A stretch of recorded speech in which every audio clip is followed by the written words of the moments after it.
Hey everybody, we're on our way to go visit a Canadian couple, Jay and Sarah, who recently decided to retire early to slow travel, and they're here in Saranda, Albania, where we are right now. We sure are. And the real cool thing about this couple, we're gonna get to know them, know about their budget and their expenses, but you'll get to actually follow along with them in their own journey if you want to go check out their YouTube channel that they just started. So let's go check out Jay and Sarah. Let's go.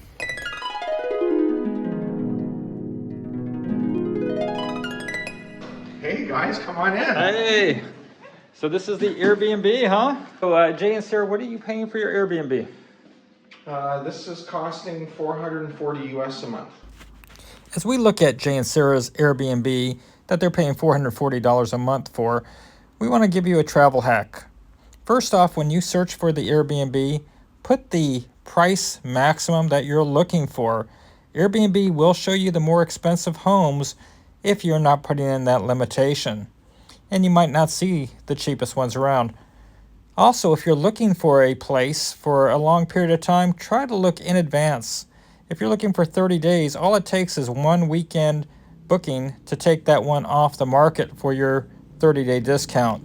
The 30-day discounts can be quite substantial. Sometimes we're looking at 40 or 50+% off for renting the entire month instead of just short times like 1 week or 1 day. Okay, we got Jay and Sarah here, and they are a couple of Canadians that have decided that they're going to go nomad with their life, and they just recently launched, so they're going to discuss with us their how their journey started and where they're going and what kind of finances their expectations are for a monthly budget. So Jay and Sarah, thank you for giving us time here on your balcony and sharing your story with us. Yeah, for sure. It's good to see you guys in person. You know, we've been a follower of your channel for a while, and part of that is part of the inspiration of what we're doing here, right? So that's cool. It's a small world. It's kind of neat to be able to meet up with you guys. Yeah. So it's interesting. I ran into Jay. I was in Dick and Devil's, a local bar here in Saranda, and came in and he recognized me. So we hit it off, and then found out he's doing a YouTube channel. Right. Just started one. I watched a couple of his videos. The one on the Dick and Devils was actually pretty funny and entertaining. When did you decide to become nomads? How did you lead up to this? And go from there with your story.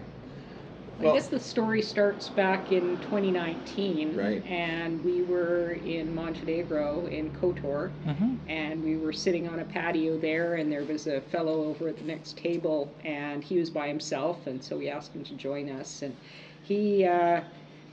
he was from Seattle, and he had sold everything he owned, and he was traveling around, and he asked us where we were going, and we were just at the end of our travel, and we were going to go home, and he was just traveling the world, and he said he had just come from Albania, and if we ever got the chance, we had to go. I mean, we were in the Kotor area, and you know, just an amazing place to sit and watch the ships coming in and out, and some of the private yachts, and you know, the food's good, the people are good. I mean, this entire region of the world is kind of one that really appeals to us, right? So we, because of COVID, we didn't travel for the next couple years, and so in 2022 we came to Albania for the first time and realized, wow, this guy was right. Like we could live here. And the more we talked about it, the better an idea it sounded, and you know, we started addressing some of the hurdles that people have, like, you know, what if we don't have a home base? What if we don't have a vehicle? That type of thing. And kind of one by one, we managed to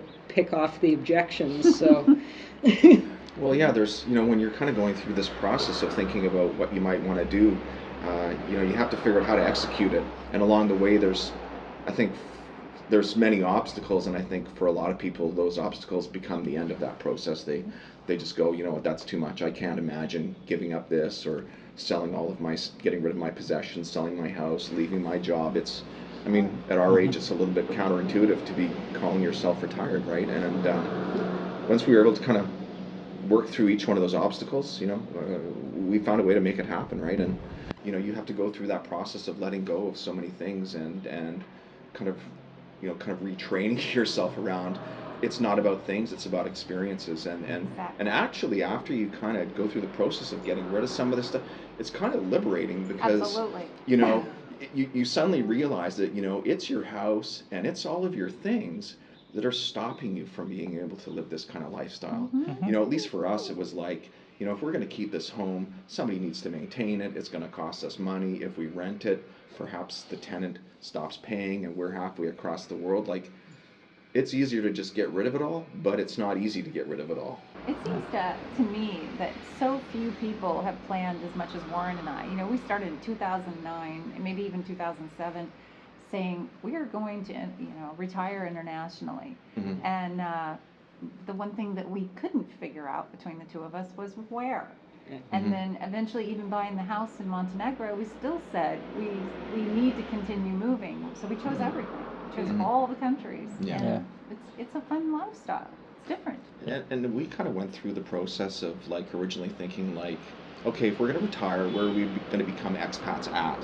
You know, and looking at videos that you've done about these, you know, your experience in buying a home and staying in different places. And then, you know, we kind of, as we dug a bit deeper into it, we're like, well, you know, as you look at this lifestyle, there's other consequences, and they could be things like taxation or whatever. And we just kind of thought that, you know, we wanted to, for now, see a variety of places around the world that interest us, and then perhaps something interests us more long term. And if not, we can just continue doing what we're doing. Let's talk about your budget or your expectations. What are you expecting to spend here on a monthly basis, and what are you looking to try to stay in as far as a target in the future? So we booked accommodation out to the end of November at this point, so in 5 different locations. You know, for our Airbnb here, we're paying approximately $440 a month US, and that's at the lower end of the scale. We're paying something very similar in Skopje. Towards the end of that time we've got booked, and then we'll be in both Montenegro and Bosnia-Herzegovina for the summer, and there's more demand, so we're paying more. You know, we're paying maybe 30% more for our accommodation there through the summer. If you kind of look at our budget for most of this year, our average monthly spend for rent is $800 Canadian. Okay. So some months higher in the summer, some months a little bit less. Obviously, this would be more expensive here in the summer, but about $800 Canadian per month. You know, and I think in terms of overall budget, on the low end, including rent for the two of us, anywhere sort of between sort of the $2,400 to $3,000 Canadian a month, we think we can do it. Okay, and you know that's not really far-fetched. For those of you that haven't followed our channel before, we've interviewed so many people out there that are living as either like single people in the $1,000 to $1,500 bracket, and even couples in the $1,000 to $2,000 bracket. So it is a achievable area. Even Julie and I were traveling with dogs and having our car. You know, we did our annual budget. We came out at like $2,800 a year that we did for last year. We have a lot of different things we need with our dogs and stuff, so we do know that going with their budget in some of these locations, it's doable. It's very possible. Yeah. You know, and as far as like where we stay, we have really kind of sort of 2 requirements of anywhere we stay. Outdoor space, like what we've got today, we like to be outdoors, and a good kitchen. You know, so we do a lot of our own cooking while we're on the road. You know, that's part of that is it does help on the budget, but the other thing is the food we find we enjoy going out to the markets and picking up groceries and I do too. And going to the butcher, and that's part of the experience of being part of the culture here, right? If I was just going to restaurants and stuff every day, I mean, it'd be just like going on holiday kind of. So well, the really interesting thing about doing your own shopping too is you get to find out what's in season, right? Yes. Yeah. You get to see the seasons come and go. So I mean, if you're here in the fall, it's the persimmons and the pomegranates, right? And you know, right now the strawberries are starting, And they're delicious. yeah, they are. They're very good here. And the grocery store and the market and the cheese place, it gives you a real sense of the real cost of being here, because the stuff is marked, it's priced, everyone's paying those prices. Right. You know, things in restaurants are elevated, so you kind of get not too sure about what's a good value and what's not. So we go from here to Montenegro, to Bosnia and Herzegovina. We were in Mostar for about 5 weeks. Okay. Oh, nice. Then we stay 1 week in Pristina, Kosovo, and we're looking at possibly moving to Turkey next. Yeah. Okay. You guys have kind of given us some ideas around, places like Antalya and stuff. And Yeah. as we're getting closer to winter, you look at the weather for Skopje, and it's starting to get cold. Exactly. So I think that's a good time to maybe exit. And so our plan is we're taking our plan is to bus, through the bus through this region, and then I don't know if we'll take a bus from Macedonia or from Skopje to Turkey, or if we'll just get on a plane and then go to Antalya, probably something like this after visiting Istanbul. You can get decent airlines prices between some of the regions. Like you can get cheap flights from Montenegro to like the neighboring countries really easy, or from Tirana. Yeah. But it's it's. I mean, it's not, some of these are going to be like $50, $80 flights to do these puddle jumps, basically. Yeah, and that's kind of like one of the drawbacks of Saranda is that you don't really have quick access to the Nenetries airport in Tirana, because from there you can get cheap flights with Wizz Air, sometimes like €15, and you can go to Milan, Italy, or whatever. So we are thinking about some of these things. We're going to go to Corfu, stay there for a week or 4 or 5 days to gain some days on our passport for our stay here. So how long do you get to be in Albania before you have to leave? It's 90 days and 180, so similar to the Schengen. Okay. Yeah. So you've got to do 90 and 180, or 90 and 90 out, like That's right, yeah. like we do in Montenegro and Yeah. stuff. So, and I want to highlight this because with Americans, Albania is really, really easy to stay in. So if you're doing your Schengen shuffle, where the Schengen is a group of 29 countries in Europe that, as Americans and Canadians and Australians and British, you can only be in that zone for 90 days every 180 days, and then you have to leave. So you have to go somewhere else. And this is a perfect place to escape the Schengen, but a lot of the countries you're going to are not Schengen, so you don't have to worry about that there, but they still have your 90, 180 rules. We'd like nothing more than to stay here for 9 months or more, right? And but with these countries here, the 90 and 180, you can essentially rotate, every 3 months between this group of countries here right now, and never run into to passport issues, right? So it's an ideal area right now. Who knows when that may change?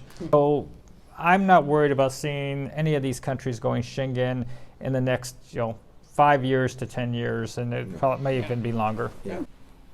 There's no plans for you to go back to Canada for anything on an annual basis or regular basis at this point. Is there anything with the healthcare system in Canada that requires you to go back once a year or something? No, what we have is, we're from British Columbia, and what they have is 2 years in 5, you can apply to have your health care extended. So essentially, how it would normally work is if you leave the province for more than 6 months or 7 months, they would cancel your health care, and you'd have to reapply when you got back, and there would be a waiting period. But you can notify them in writing if you're going on an extended trip, which we've done, and that basically buys you 2 years where your healthcare file is left open. The caveat is you cannot go back to the province for more than 30 days consecutively, or that's canceled. When we think about healthcare, a lot of people think, in America specifically, I should say, maybe this is similar in Canada, that for some reason healthcare stops at the U.S. border and that nobody else has adequate healthcare anywhere else. And so if you do need to get healthcare outside of the United States or Canada, there are actually great hospitals and facilities all throughout Europe and the region here as well. And the important thing to note is that it's very affordable. So a lot of the out-of-pocket costs that you would have when traveling through Europe and traveling through these different countries, your doctor visit, the whole amount may be what it would have cost for a copay in the United States. The amount for a procedure might have been your out-of-pocket deductible and your co-insurance costs. So Julie and I, we have a $2,500 deductible on our international insurance as we travel, and $1 million worth of coverage. But I'm going to say that I don't think we'll ever probably never use our program because it's so hard to get $2,500 in bills. So it's good to have in case there's a catastrophe. And if you do need international medical insurance, you can go to our website, warrenjulietravel.com, and go into the International Health tab that Julie just redesigned our website. So if you haven't been there, go check it out. You can now find quote links for IMG, Safety Wing, and Cigna through our website. I would encourage anybody that's maybe thinking about doing this kind of stuff to do the research, to look at channels like yourselves, you know, and before maybe taking that first leap, you know, do some traveling, check out some places to see what you may or may not like, because everybody's different. Some people talk about a place and they go, this is great, and others go, I don't see why you would like that. I went there and it was terrible, right? So everyone's thing is different, but you know, I just think that this is more doable than many people realize. Everyone's situation obviously is different, but you know, sometimes you have to take that leap of faith in life, and you know, I just think it's important that people recognize that, you know, we kind of looked at it like, you know, life has a finite period of time and a finite amount of very good usable time. And the older we were getting, you know, we kind of thought if we waited to 65, like, we may not have those years to do the kind of stuff that we're doing now. Doing this is like, for the first time since I was like 5 years old, I was able to be like, hey, my day is mine to do whatever I want, and I can go wherever I want, and it's quite liberating. And I would assume that it's probably put some years on my life. I don't feel the stress of when I was working. Taking charge of your own schedule. Yes. Well, and it's a bit, it's counter to kind of the way our society, where we are, is kind of designed, and how you're sort of brought along. Like you say, you go to this, you go to school, you get a job, you get a career, maybe you have a couple of career changes, and you go until you're 65, and then you retire, and maybe you sit at home or you go golfing, and you know, you've paid off your house at this point, and you sit around and look at it, or maybe you downsize. We just kind of started to look at life differently, you know. And you know, people wonder, it's like, well, what's your purpose if you retire early? And your purpose is to enjoy your life. Should your life really be about working and trying to build up some sort of an empire, or putting a bunch of money away just so you can die and leave it?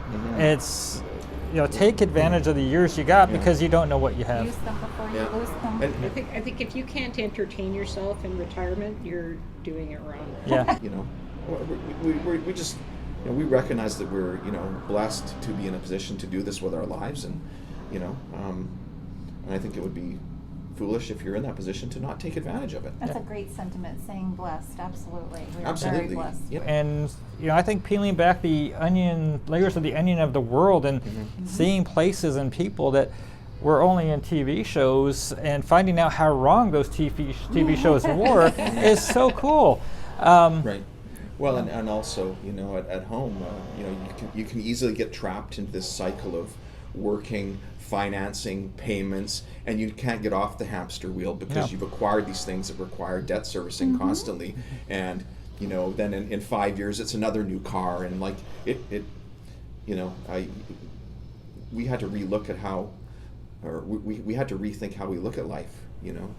I mean, you know, you never know what the future holds, and you can plan, and maybe things don't go right, but if you don't make a plan and you don't try, then you certainly won't get to that, you know. But if you do start, you know, thinking about it and how am I going to get there, you know, I think it's possible for many people anyway.